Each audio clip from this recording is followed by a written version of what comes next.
algumas frases, né? A gente é revestido, graças a Deus, pela sua palavra, e na sua palavra nós encontramos muitas coisas. E vocês conhecem vários textos, o próprio Davi falando sobre as vitórias.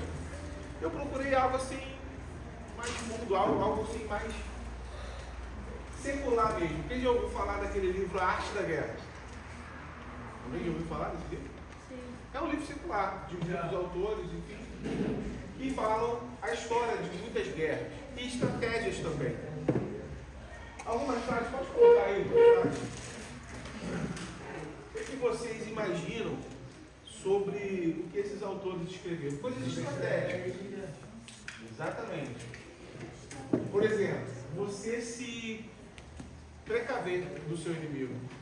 Quando você demonstra a sua fragilidade. Uma estratégia, não é? Lembra algum da tartaruga espiritual, né? Quando a sua dificuldade for numérica, a estratégia é que? Se defender. Tem aquela também do recuar. Lembra do cavalo de Troia? Gente, história. Estratégia. As Emboscada. Nenhuma grande vitória pode ser alcançada sem risco. Eu preciso arriscar. Né? E a Bíblia nos mostra isso também. Nada disso aqui é novo. Esses pensadores, essas estratégias já existem. Nós precisamos nos colocar na brecha.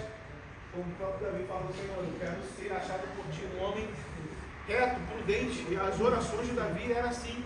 E ele é reconhecido como homem segundo o coração de Deus.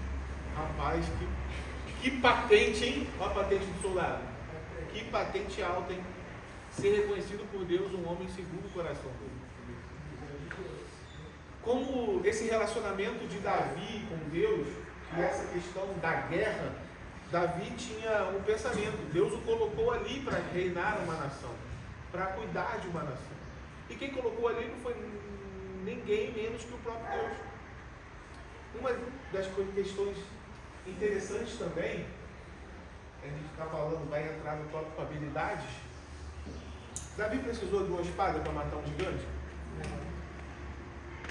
Só uma mira boa, né? Uma pedrinha na cabeça de um cara grandão. Talvez a cabeça era muito grande e difícil de errar. Mas sei lá, era o cenário que ele tinha. Ele tinha o quê? 5 pedrinhas no bolso e uma funda. Ele precisou de uma espada? Tinha um exército com espada, com escudo, com lança, com armadura. Ele precisou dessas armas? Pô, e o gigante botava terror na nação, falava que ele ia ser vitorioso, que ia cortar a cabeça de todo mundo, botando medo na nação de Israel. E quando ele viu esse cenário, quem é esse que está falando contra o Senhor? Quem é esse aí que está falando sobre aquele que Deus, essa nação cujo Deus é o Senhor? O que ele fez? Fala aí, pessoal.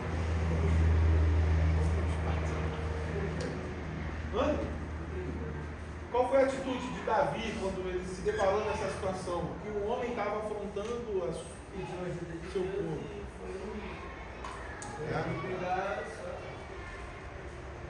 Mas olha que interessante. O próprio rei Saul chama ele lá para a tenda dele e fala: eu te dou a minha armadura, eu te dou a minha espada.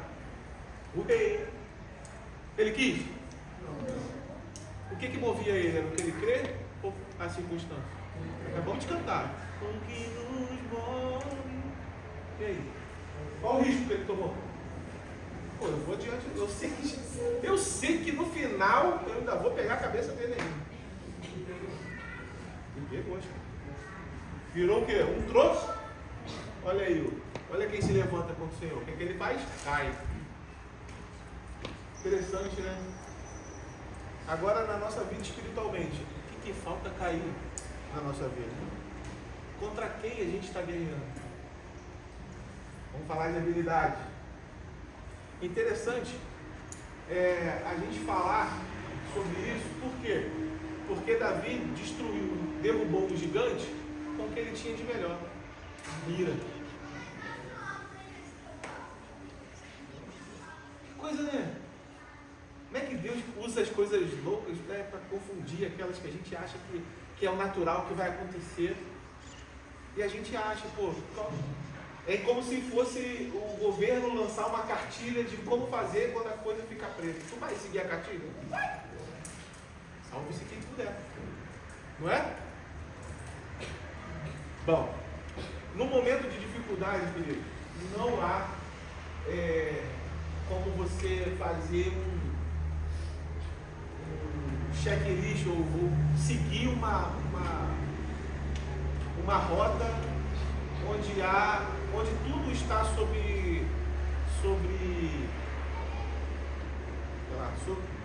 tudo está em xeque. A soberania do Brasil. Eu vou falar de guerra? Quando existe uma guerra, nada está seguro. Está em risco a democracia, os poderes, o próprio exército militar. O Brasil entra em estado de sítio. Aí vale a lei, vale o Código Civil? Não. Vale o Código Penal? E aí? Tudo novo. Interessante também, a gente abordou essa questão de quem serviu e quem não serviu. Até no quartel, você se adequa àquilo que você faz melhor. Tem a infantaria, a cavalaria, a artilharia. Qual é a outra força? Intendência, saúde. Intendência. O cara que sabe que é um técnico em enfermagem, o que ele vai fazer? Cuidar do... Ele vai atirar? Ele vai dar no pilotão de frente? Não. O que ele vai fazer? Cuidar da ferida do outro. O cara que é bom com telefone, com comunicação, o que ele vai fazer? Código Morse. Porque tudo vai ficar em risco, até a comunicação. O que ele vai fazer? Vai voltar lá aos primeiros, lá ao início de tudo. A primeira comunicação, se bobear até fumaça. SOS. Mayday. E aí? Lembra? Não tem isso? Aí a cavalaria, a artilharia, lá eu acho interessante isso, né? Aqueles porta-aviões, milhões de quilômetros de distância, o cara é perto do botãozinho. Bum! Acabou, filho. A tecnologia. O cara de um outro lugar, um outro continente, até a linha limite da soberania do país, o cara vai lá e pum! Como é que a coisa é organizada? Para o mal, as coisas se organizam, né? Para fazer, para conquistar, as maiores mentes planejam em fazer a coisa mais específica ou mais destrutiva possível. Vocês estão aqui? Vamos falar de habilidades e desse cara vocês vão concordar comigo. Todo mundo conhece Noé? Noé, arca gigante, os animaizinhos. Abre aí a sua Bíblia comigo em Gênesis 5.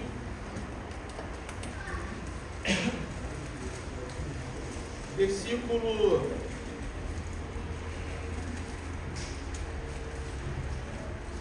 29, 30, 31 e 32. Quem pode ler para mim?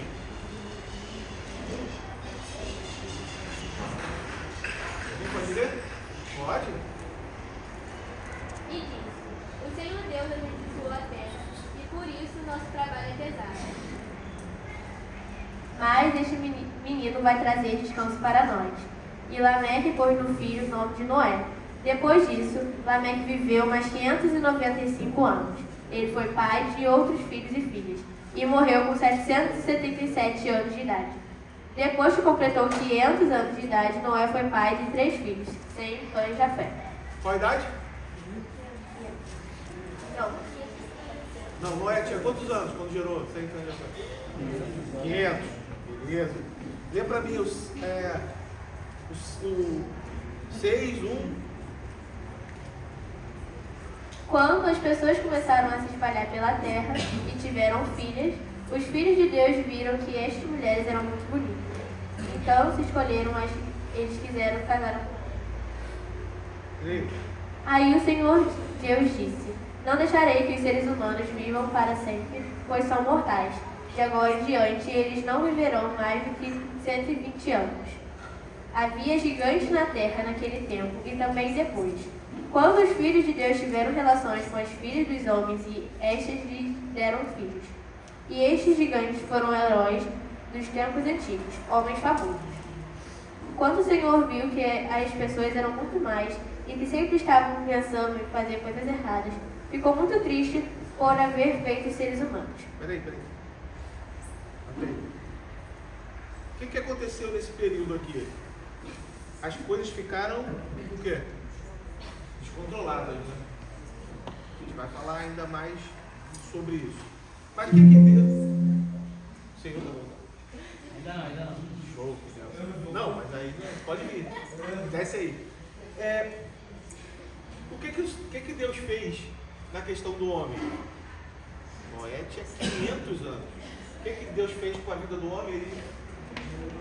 O homem passou a ter 100 e... Mais à frente, nos textos mais à frente, o homem vai passar a ter, por conta do pecado, 90 ou 80 anos hoje a mais. Hoje, nos dias atuais, a estimativa é de 75 a 80. Por conta do pecado, da má alimentação e muitas coisas. O homem não passa. O que passa disso é canseiro e fado. Você conhece alguém com 130 anos? 125? 22? 122? Conhece? Eu gostaria, sim.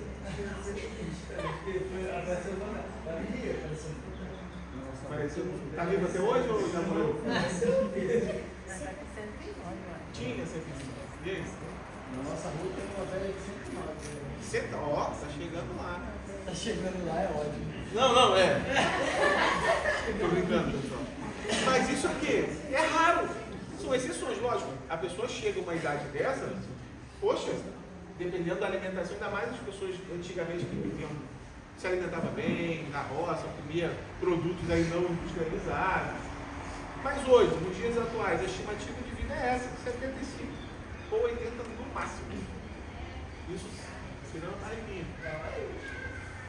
Gente, a saúde é importante. Vamos lá. Até aí, nós vemos que Deus fez com que o homem reduzisse a sua vida. Porém, a maldade não tinha terminado. Cara, o cara tinha 500 anos. Olha quanta experiência, quanto ele viveu. E por conta da maldade, Deus reduziu a estimativa de vida humana. Lê a partir do 11 para mim aí, de novo. 6, 11, isso. Para Deus, todas as outras pessoas eram más, e havia violência por toda parte. Deus olhou para o mundo e viu que estava cheio de pecado, pois todas as pessoas só faziam coisas más. Deus disse a Noé: resolvi acabar com todos os seres humanos. Eu os destruirei completamente e destruirei também a terra, pois está cheia de violência. Pegue a madeira boa e construa para você uma grande barca. Faça divisões nela e tape todos os buracos com piche, por dentro e por fora. As medidas serão o seguinte: 133 metros de comprimento por 22 de largura por 13 de altura. Faça uma cobertura com a barca e deixe um espaço de meio metro entre os lados e a cobertura. Construa 3 andares na barca, põe uma porta num dos lados. Vou mandar um dilúvio para cobrir a terra, a fim de destruir tudo que tem vida. Tudo que há na terra morrerá. Mas com você eu vou fazer uma aliança. Portanto, entre na barca e leve com você sua mulher e seus filhos e suas noras. Também leve para dentro da barca um macho e uma fêmea de todas as espécies de aves, de todas as espécies de animais e de todas as espécies de seres que se arrastam pelo chão, a fim de conservá-los vivos. Ajunte e leve todo tipo de comida para que você e os animais tenham que comer. E Noé fez tudo conforme que Deus havia mandado. 22, né? Interessante. No verso 22 termina: assim fez Noé consoante tudo que Deus ordenara. Nesse começo aí desse diálogo, Deus pergunta a Noé: Noé, homem de 500 anos, você é marceneiro? Tu entende dos Paranauê aí do martelo, do prego? Se ligou? Do serrote? Você viu aqui Deus falando alguma coisa para ele sobre o que ele fazia? Ou só mandou fazer? A habilidade vai chegar. 1 Pedro, capítulo 5, Cara, esse versículo aí a gente deu, olha que bom a gente estar junto. Nas nossas reuniões do Google, né? Nas nossas reuniões online. Eu tomei esse versículo aí, cara, já para minha vida. Versículo 1 Pedro, capítulo 5, verso 10. Bora, lê pra gente aí.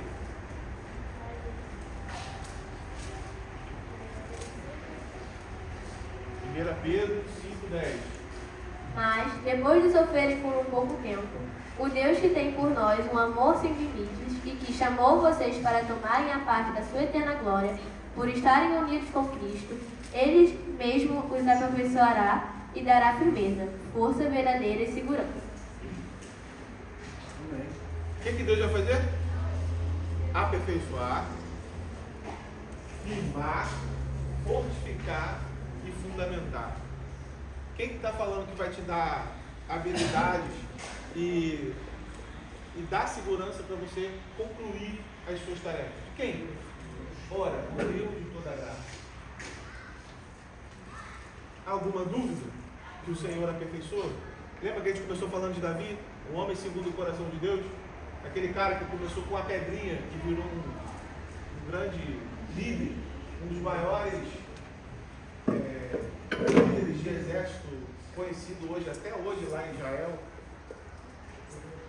E aí? Ele era pastor de ovelha, ele cuidava de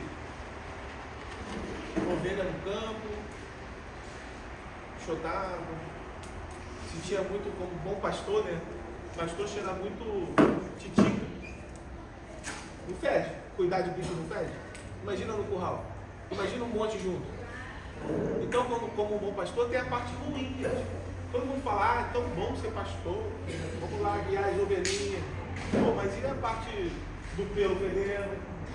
Quando uma fica doente, quando uma pisar num arame papado, quando elas defecam e, sei lá, vivem na sujeira. E as partes ruins? Ele estava sendo o quê? O cara era pastor. Deus colocou ele diante de um exército e de uma grande nação. Habilidade. O Senhor dá. O Senhor aperfeiçoou. Então não pense que você está entrando ou você está num lugar que você não sabe o seu papel ou que você não sabe a sua função, que você está perdido. Não. Não pense que na sua caminhada, que na sua luta diária, você está sozinho. Também não pense nisso. Porque o próprio Deus te firma os seus passos. O próprio Deus te fundamenta nisso. Então, as habilidades, elas vão surgir à medida das experiências. A gente acabou de ver Noé com 500 anos. Deus chamou ele para fazer alguma coisa que ele fez, obedeceu. E Noé fez tudo o que o Senhor ordenara, atentamente, das medidas específicas. 300 metros, camadeira ali, tantos côvados, né? Tantos pavimentos. Aí me lembra também de Moisés, né? Quando Moisés construiu o tabernáculo, como é que Deus falou especificamente a Moisés como deveria ser o tabernáculo. A cortina, tudo, até os trançados da cortina, Deus falou, tem que ser assim, trabalho de profissional. Aí no final lá do texto, quando Moisés apronta e o versículo fecha, e Moisés fez tudo conforme o Senhor ordenou. E é isso. Será que no final das nossas lutas e batalhas a gente recebe isso na voz do Senhor? E a Júlia fez conforme o Senhor ordenou. E a Carol fez do jeitinho que o Senhor pediu. Isso é a melhor coroação, medalha, troféu que alguém pode receber. É fazer conforme foi mandado. Ah, Lucas, é cumprir ordem? Não somente. Porque não é minha vontade que está em jogo. Não é sobre o que eu quero, se eu posso ou não fazer. mas é obedecer o Senhor. Porque o Senhor sabe o que é melhor. Ou não? Amém ou não amém? Por que ainda a gente luta contra as coisas que o Senhor pede? Se o Senhor pede santidade, por que eu vou fazer diferente disso? Por que eu vou ver pornografia? Se o Senhor pede intimidade, por que eu vou deixar de ir à igreja? Por que eu vou viver longe dos meus irmãos?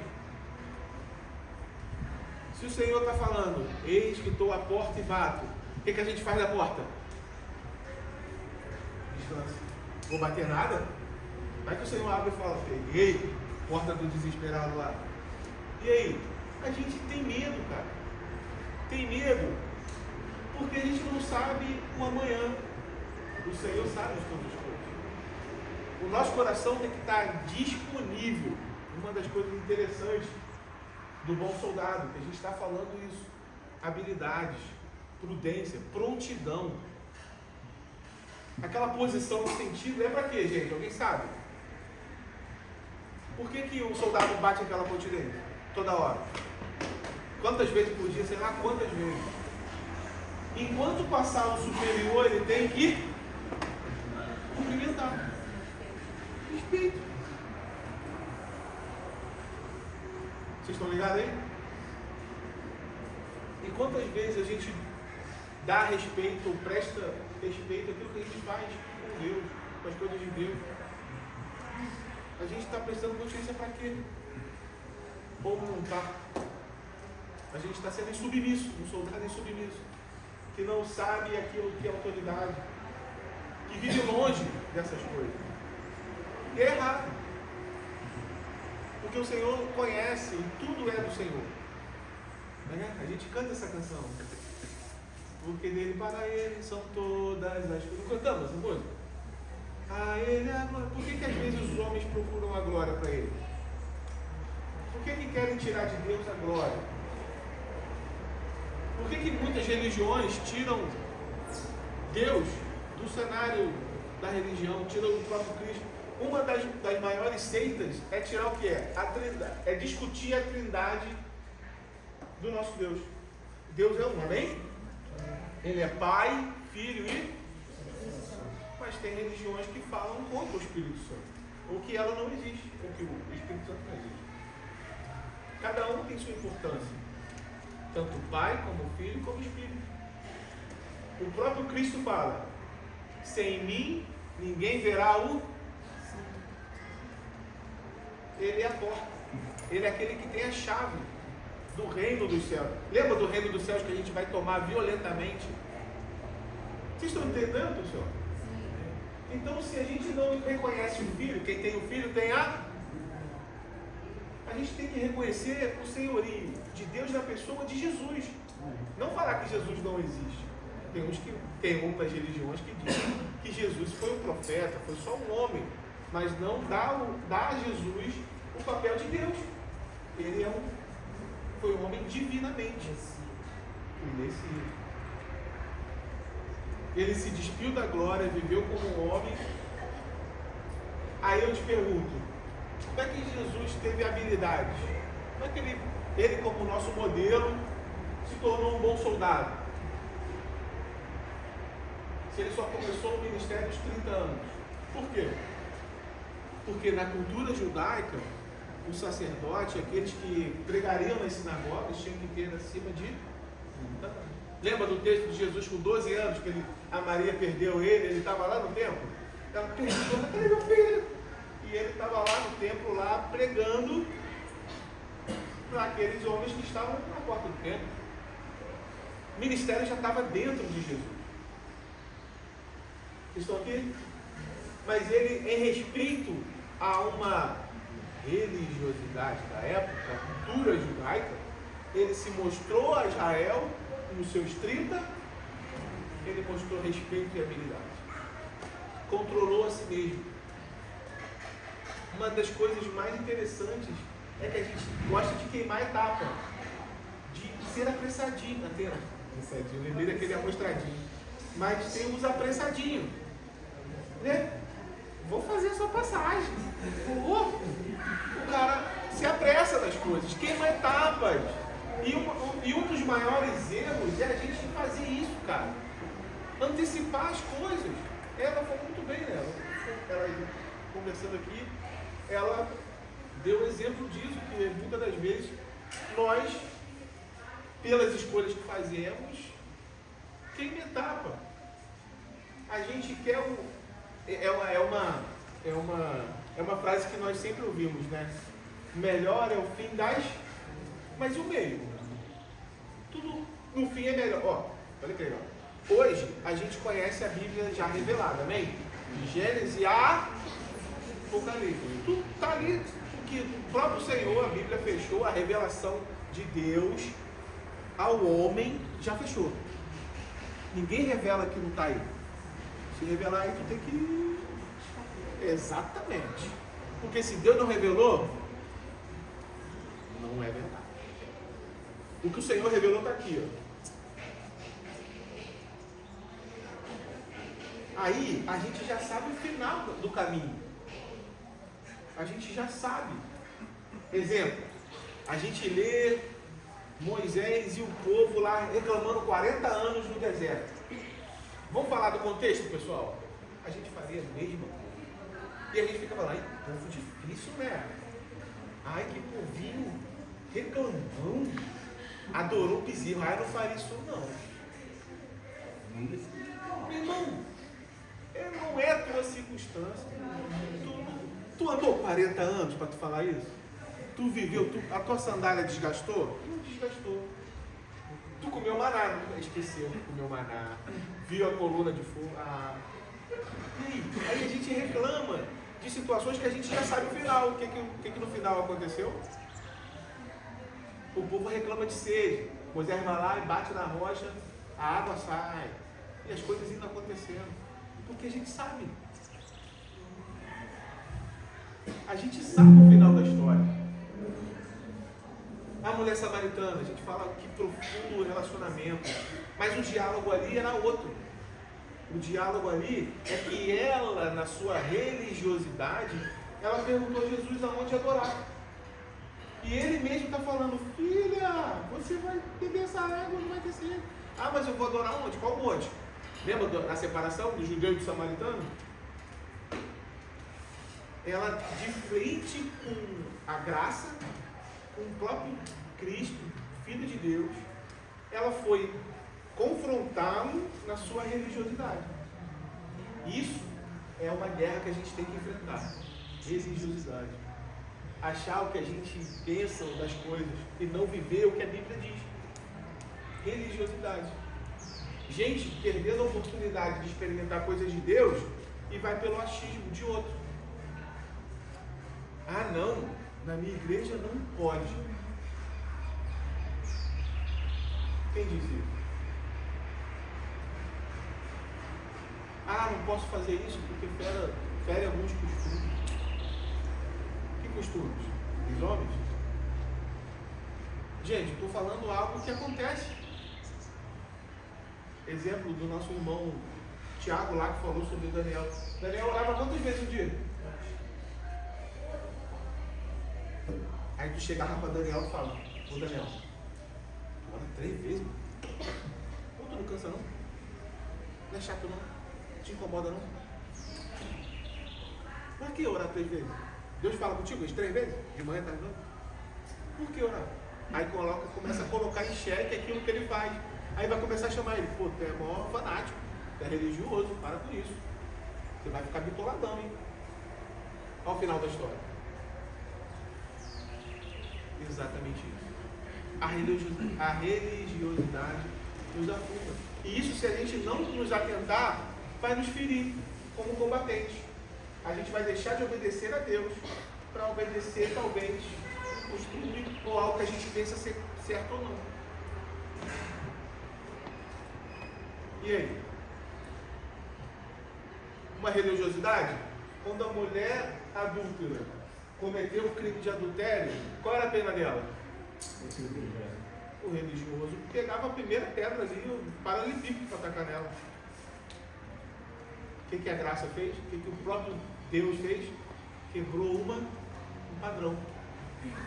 Quem não tem, atira primeiro. Olha o julgamento antecipado. Olha que a gente queimando etapa. A gente pode dar fim no pecado dos outros, mas os nossos. E aí? Então, meus queridos, bonitos, a guerra não é só contra o outro, contra o inimigo externo, é interno também. É nossa carne e sangue. É contra eu entender aquilo que fere os padrões e aquilo que é a palavra de Deus. Vamos falar aí, o Thiago falou sobre aquilo que é valor para mim. Hoje eu falo com muito respeito e temor. Eu hoje dou valor à minha saúde. Porque tem muitos vícios. Açúcar, a cafeína. Sutilmente está todo dia nas nossas casas. E a gente acaba entrando num vício descontroladamente, que futuramente a gente vai querer ir lá no médico. Poxa, me fala aí o que eu tenho que tomar para curar isso aí. Não. Você viveu uma vida aí de 30 anos agarrado no açúcar e agora você quer diminuir o seu diabetes? Agora? No final aí já? E aí? Se a gente não tiver prudência hoje, a gente vai para onde? A mesa de cirurgia e amputar. Quem é diabético aí? É o medo de todo diabético. E aí Deus usa homens feridos na guerra? Amputados? Gente, estou falando agora de pecado. Será que você está amputado espiritualmente? Será que a gente perdeu muito tempo em pecados aí que a gente hoje acha normal? Uma mentirinha, uma fofoquinha, um nada a ver. E aí depois a gente quer remir o tempo que a gente perdeu. Como? O próprio Deus fez isso com a raça humana. Ele limitou o tempo de vida, de 500 anos para 100 e futuramente foi diminuído. Por conta do P, lá da maçãzinha lá que ele falou. Lá do fruto que não era para comer. E aí? Uma escolha. Eu quase defini. Uma escolha. E para a gente refletir mais profundamente, qual tem sido as nossas lutas? 1 João, capítulo 2, verso 15. Não ameis o mundo e nem as coisas que há no mundo. Se alguém amar o mundo, o amor do Pai não está. Que coisas do mundo são essas? Quais são as coisas do mundo? Lá naquele cenário que a gente acabou de ler, de Noé, o que estava acontecendo com o mundo? O mundo estava ficando mal, corrompido, perverso, imperava a maldade, por conta das escolhas dos homens. É mais fácil fazer o que é mal, fazer o que é certo dá tempo, é difícil, tem que fazer renúncias, é chato. Fazer o que é certo é chato. E Deus vai lá e põe uma sentença, reduz a vida do homem. Olha quantas experiências, cara. Drasticamente, né? Pô, de 500 para 120, perdeu aí. Presentinho. Queria viajar, conhecer várias coisas. Mas olha o que a maldade fez com que o mundo dá. Deveria ser o contrário, né? Quanto mais vida o homem tivesse, mais bondade, né? Para ele viver mais tempo, mais coisas para semear, para colher. Por que quanto mais tempo o homem tinha, mais mal ele era? Fala aí, gente, participa aí. Lição. Poder. Legal. Quanta gente hoje corre atrás de poder?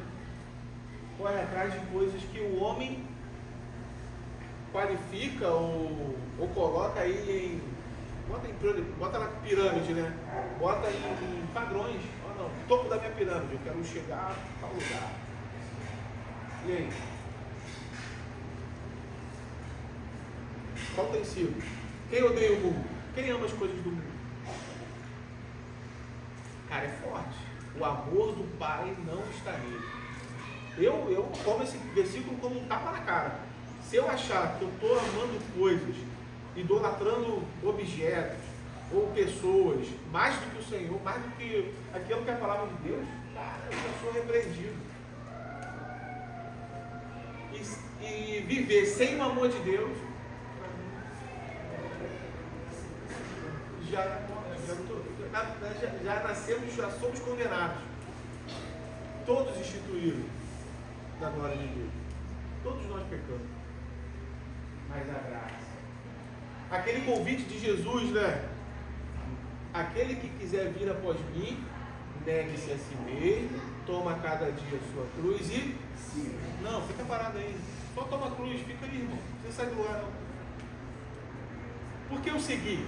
O seguir é diariamente, todos os dias. Todos os dias eu tenho que fazer o quê? Negar a mim mesmo. Se o seguir não fosse o requisito, eu não ia negar e tomar a minha cruz. Todo dia. Cruz é pesada, cruz dói, mas o propósito é seguir a Jesus. É melhor eu sofrer,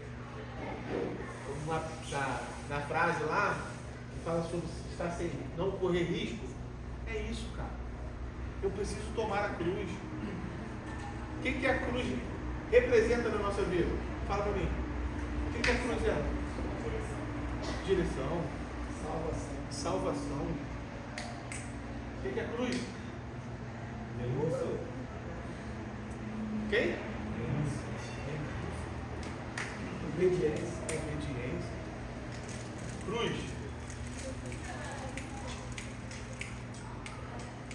Cruz. Paz. Vitória. Ele venceu. Paz. Força.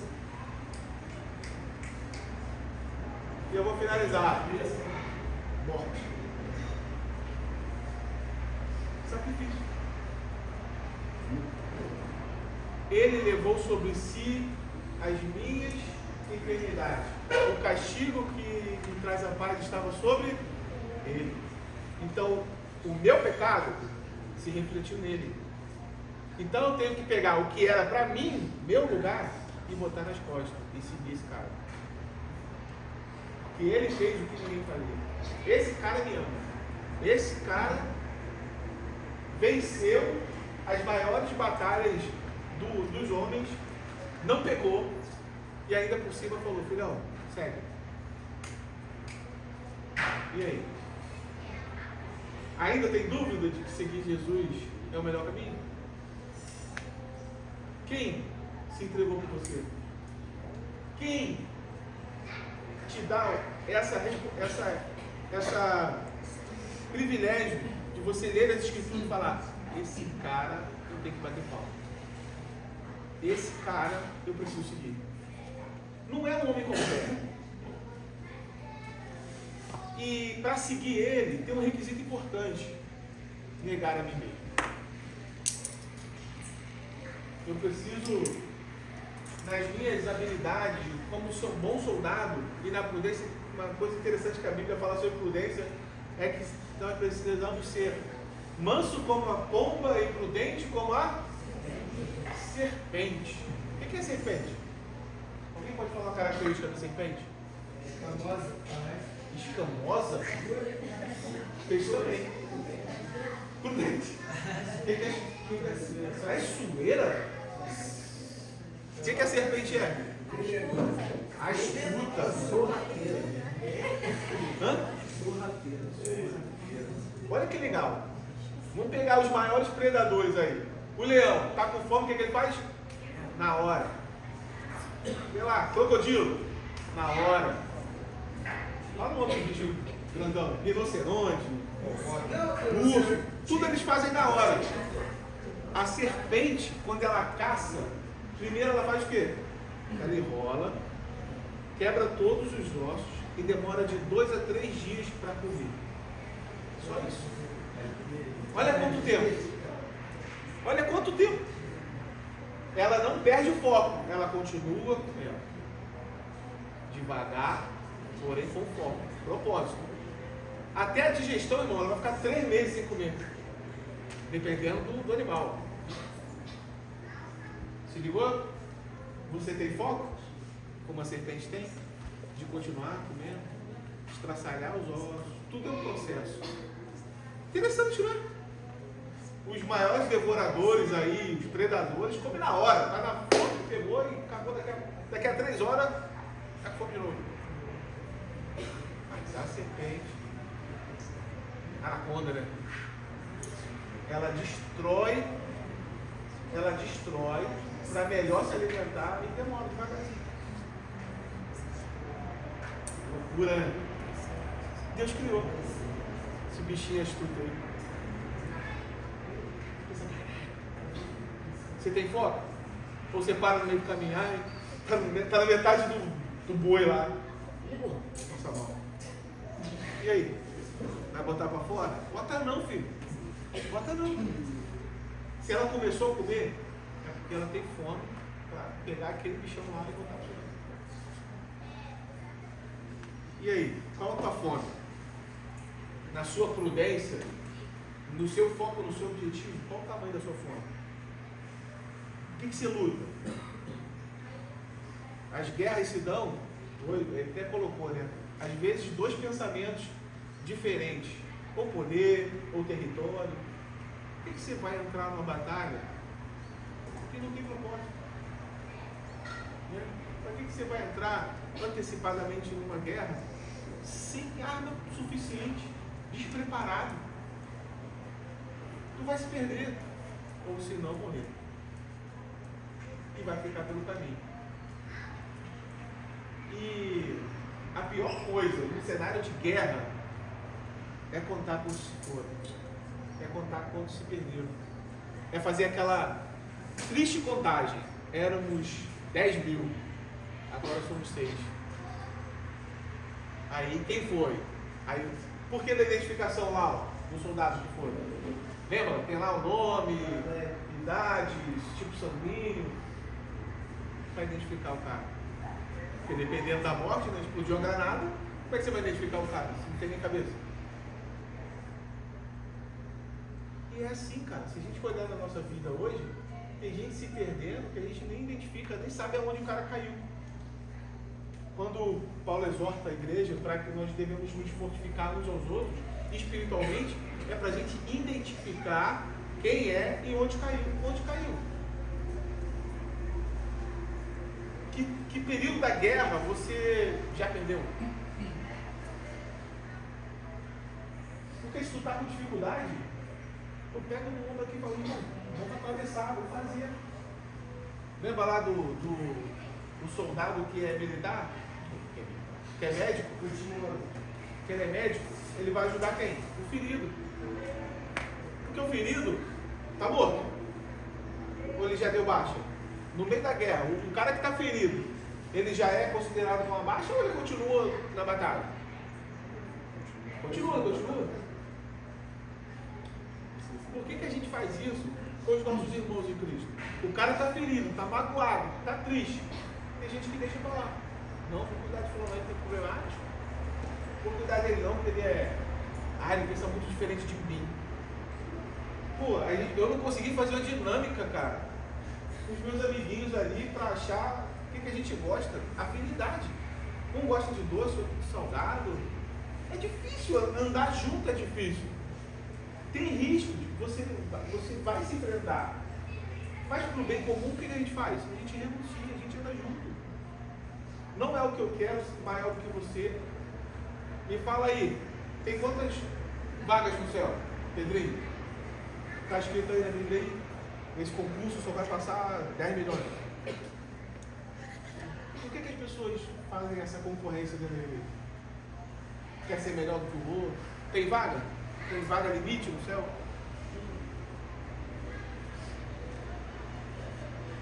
Por quê? Quem é maior do que alguém? Tem patente? Alguém é maior do que alguém? O próprio apóstolo Paulo fala: miserável homem que sou. Eu sou inútil, eu faço só o que é mandado. Eu sou ninguém. E às vezes a gente acha que é maior do que alguém, que a nossa patente é melhor do que alguém. Que patente? Quem te ordenou a isso aí? Quem te fez melhor? Queridos, o Senhor capacita, o Senhor dá habilidade, fundamenta, fortifica e dá prudência.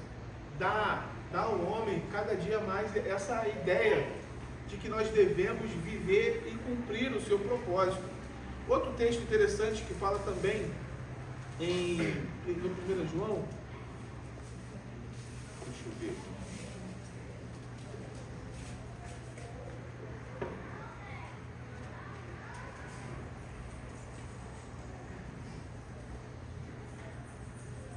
No capítulo 3, versículo 4 ao 6. 1 João 3, 4 ao 6. 1 João 3, 4 ao 6.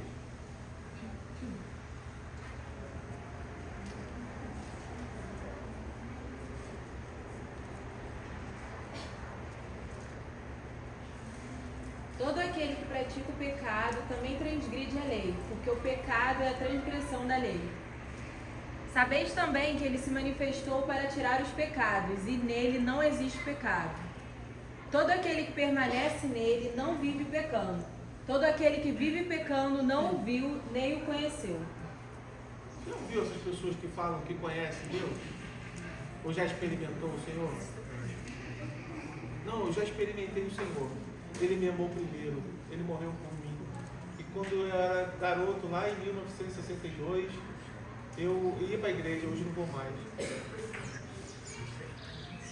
O que aconteceu no meio do caminho? Quem experimenta o amor, está escrito aí, e fala que o amor não está nele, nunca conheceu de verdade. Existe alguém que já conheceu o Senhor, teve experiência com o Senhor, e de repente diz que ele não existe mais? Ou, não vou seguir mais Jesus não, tá chato. E aí? Conheceu ou não conheceu? Pega esse cara aí que a gente acabou de ler Noé, falamos de Moisés. Imagina o Moisés na vida chegar e falar: não, ele falou comigo lá, eu liberei um povo, depois eu peguei umas tábuas da lei lá, aí desci, bati na rocha, abri o mar. Hoje eu não acredito em Deus mais. Como assim? O cara falou contigo. Teu rosto ficou brilhando. Como você vai negar isso? E tem gente que nega. Aí a pergunta é: conheceu ou não conheceu?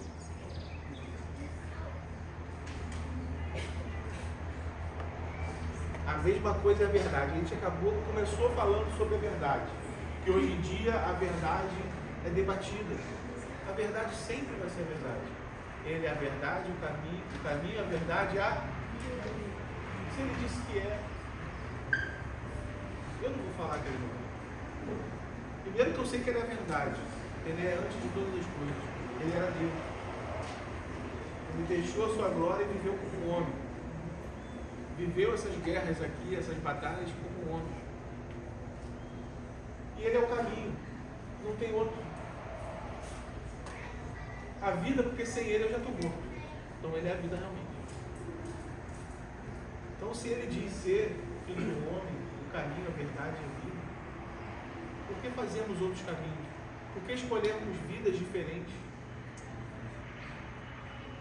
Por que hoje a verdade é discutida? É relativa.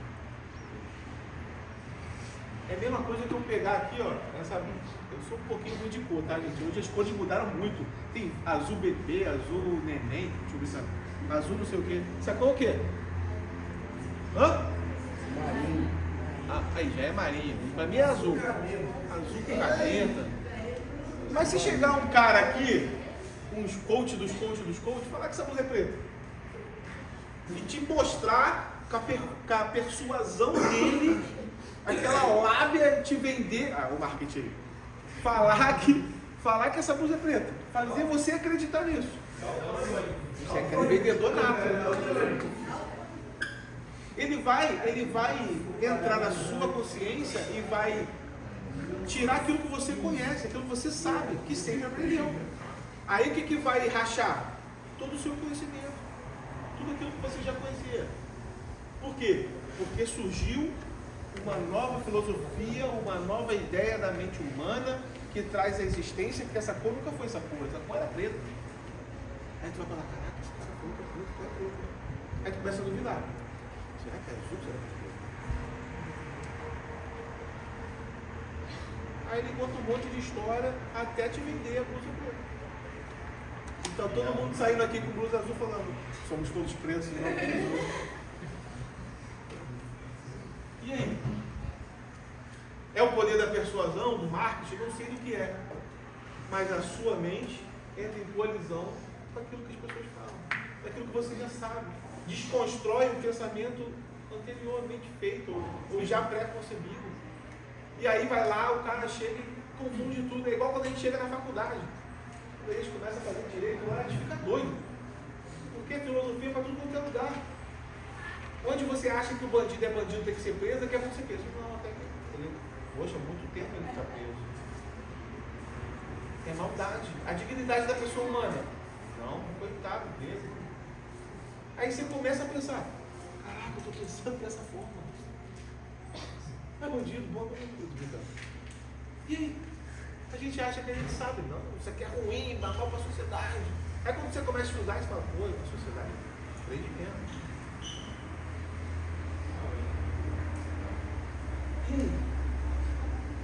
Por que mudou? Porque você conhecia algo diferente, um pensamento diferente? Na faculdade ele faz isso. Começa a relativizar. Por que você faz isso? Por que você olha? E aí, o Daniel, o Sadraque Mesaque, por que vocês estão fazendo isso aí? Ah não, mas tem uma filosofia aí. Faz você mudar de ideia. Faz você entrar em caminhos que o mundo está acostumado. Quem ama o mundo, o amor de mim não está nele. Meu amor não está. Aí você começa a amar o mundo. E eu vou te contar uma história triste. Você está perdendo feio, sabe? Só um bizu já começou errado. A sua habilidade não foi demonstrada, a sua prudência foi esquecida. Tudo isso, seus valores foram corrompidos. Obediência a quem? Hoje está na moda falar isso, não, vamos recalcular a rota, vamos pensar diferente. Onde eu errei, eu tenho que fazer diferente. Você errou a vida inteira, irmão. Era para ter que recalcular lá atrás. Continua errando. Enquanto as verdades não for verdade na sua vida, Cristo não for legado, em que na sua vida você não for legado, você não carregar a sua cruz, você não seguir Jesus, está tudo errado.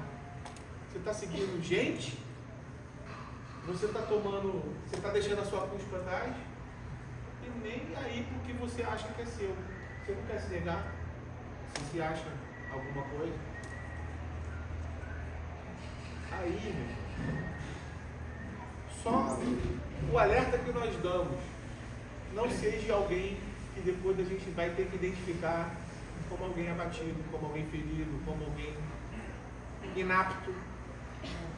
O Senhor ama você, precisa de você, daquilo que você tem como dom, como talento, como bênção de Deus, que Deus já te deu, cara. Conhecimento específico. Vamos voltar lá em Noé. Não sabia nada de arca, nada de madeira, nada de conhecimento marítimo aí, como é que é o nome? Lá na marinha lá. Nada, zero náutica, zero, nada de naval. E aí? Nunca choveu. Ele nunca viu o nível da água chegar onde chegou.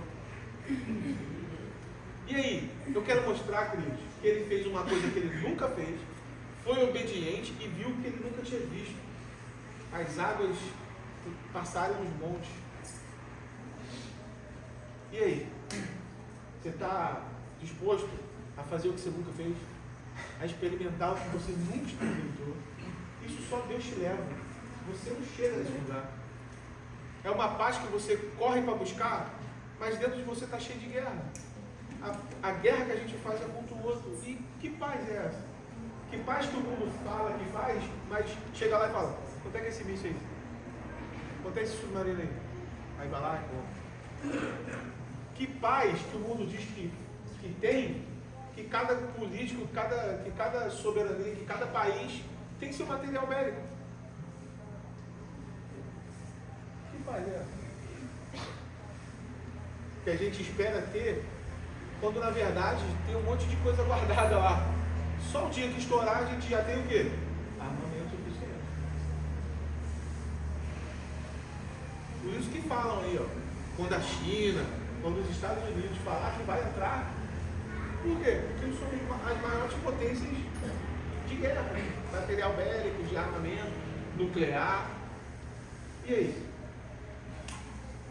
Essa é a paz velada que a gente vive, até um desses aí achar que vai entrar em guerra todo mundo.